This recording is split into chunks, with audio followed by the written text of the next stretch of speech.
for Juno. Alright, we're driving over by the Bear Mountain Bridge over here through the Hudson Valley. So it's just a very beautiful drive, and since I can't I don't want to be looking at it while I'm driving. I just want to look at the road, so I'm recording this for you all.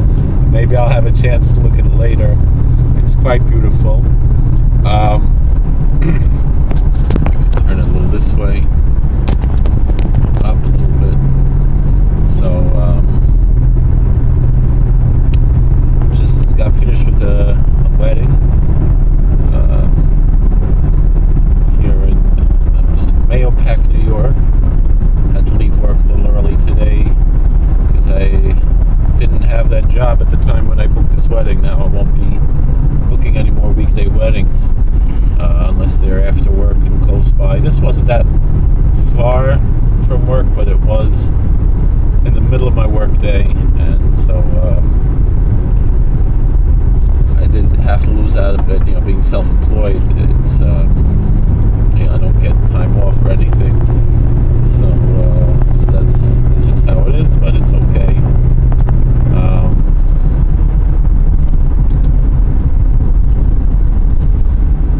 Have to think about whether I want to go in on 4th of July. Kind of like to be home then. It's a pretty special day.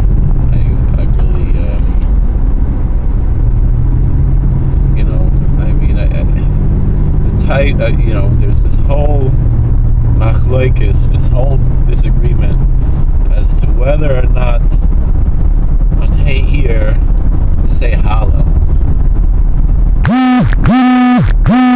I'll be honest, if you think you should say Hallel on He'ir, which I don't, obviously, al achas kama v'chama, you have to say Hallel on the 4th of July, because what happened on the 4th of July is a much, much bigger miracle than what happened on He'ir. He'ir is when the Tzionim announced that they founded their Medina. When the Zionists announced that their country was independent from England, and that's their Independence Day. But that runs in the face. The idea of an independent Israel is spitting in the face of God, because we're not independent. The Jewish people are totally 100% dependent on God, and these people declared their independence not just from England, but they really were declaring their independence from God, and it's really quite offensive to any believing Jew who believes in God and believes in the Torah, who thinks about it. Most people are very emotional about it. If you look at the writings of religious Zionists, there's very little seichel in it. It's all emotion. You don't find too many who approach it from a halachic sense. There are a few, like Rav Hershel Schachter or so forth, that he's interpreting that the dinim of Malchus apply Bisman Hazeh, which is, and that's how he understands the Rambam. It's pretty, it's grasping at straws. It's obviously not the pshat. But that's how he learns it.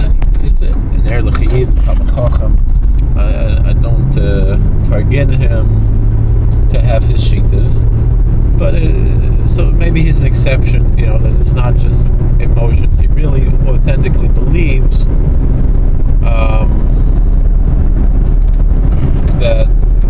that this is the halacha. But for the most part, when you see the writings like of Rav Kook, or even someone who was not as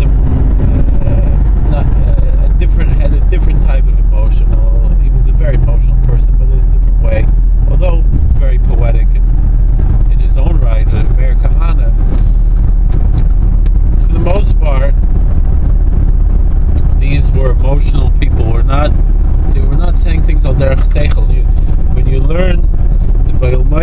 Samarov, you see how he's bringing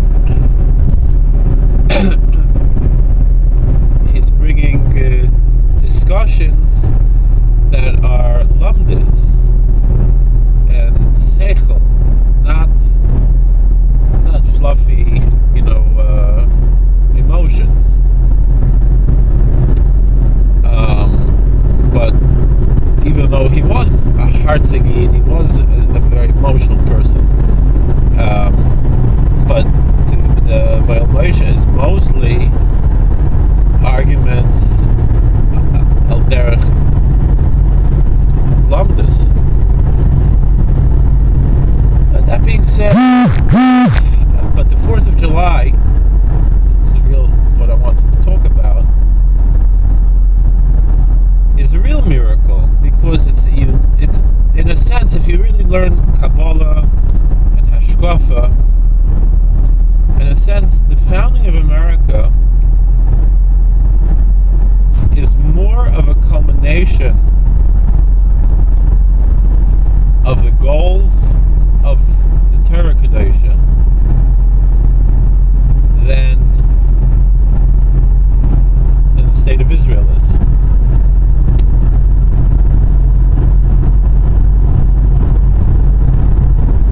Am I going the wrong way here? No, I'm going north.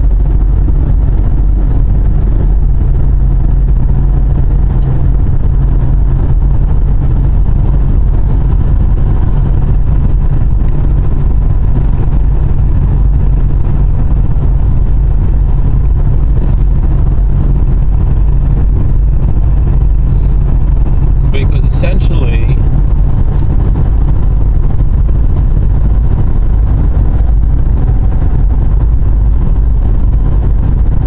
wait a second, where am I? I think I gotta turn around.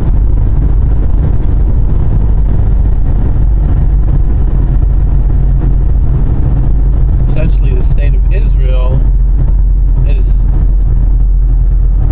regressive,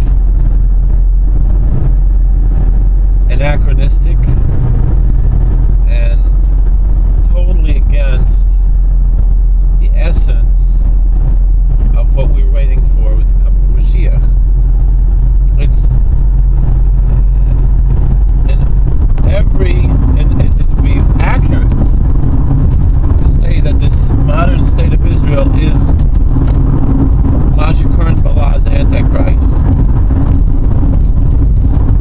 That was, if you would use a Greek term meaning anti-Messiah, we're not talking about their Messiah, the Messiah that the other people talk about, but the true Messiah. The Gemara tells us that the true Messiah will not come. Ein ben David ba'ad shetichla malchus azulus Yisrael. That Mashiach will not come until there's no more Jewish state. As long as the Jews have some government, the Messiah will not come, because we're supposed to be totally reliant on God. And as long as you have a filu malchus kalavadala, even the slightest little bit of government, even a weak government, I understand. No, I should have been up there already.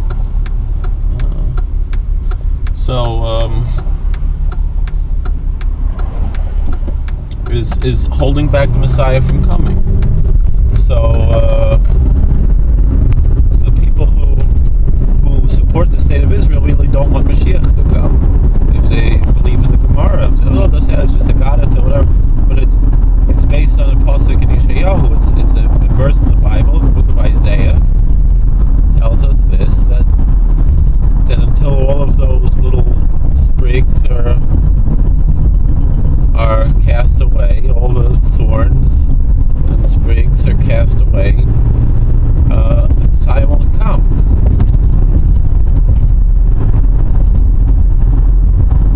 So that's it. Anyway, but on the other hand, and other things, and not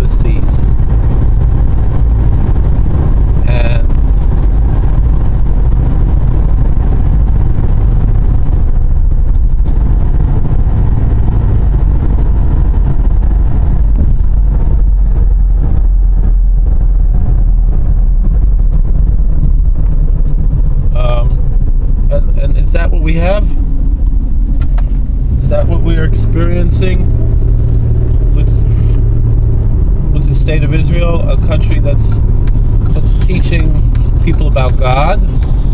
Is the knowledge of the Lord covering the earth? Is the waters cover the seas? No. Alright, but I think America is doing that much more than Israel. If anything, the idea of gathering all the Jews in one place in Israel is holding that back, because the whole world is supposed to be sanctified, not supposed to go into some little ghetto the size of New Jersey and hide there. We're supposed to be a light unto the nations.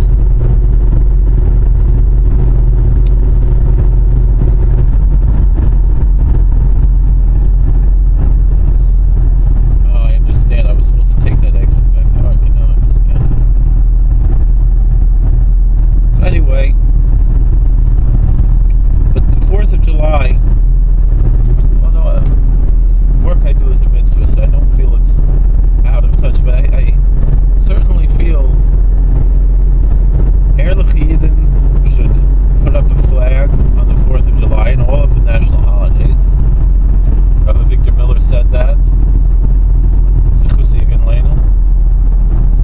And also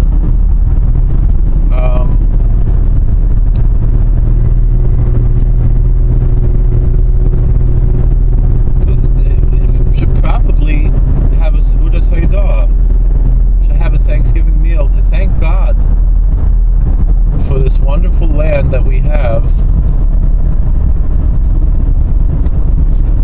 Not just a piece of land. Again, that's backwards and anachronistic, even though this is a beautiful land. But it's not about the piece of land, but the ideas. I was very offended when President Obama decided to legally change the name of Mount McKinley to Denali. I'm not saying that to be disrespectful to indigenous peoples, but the fact of the matter is the indigenous people did not create a constitution that has been the light unto all the nations of the world, fulfilling the job that Israel is supposed to do, being a light unto the nations, teaching about human rights, teaching about all these things. When they were savages beating each other up, killing each other and so forth, that idea of reverting back to the indigenous name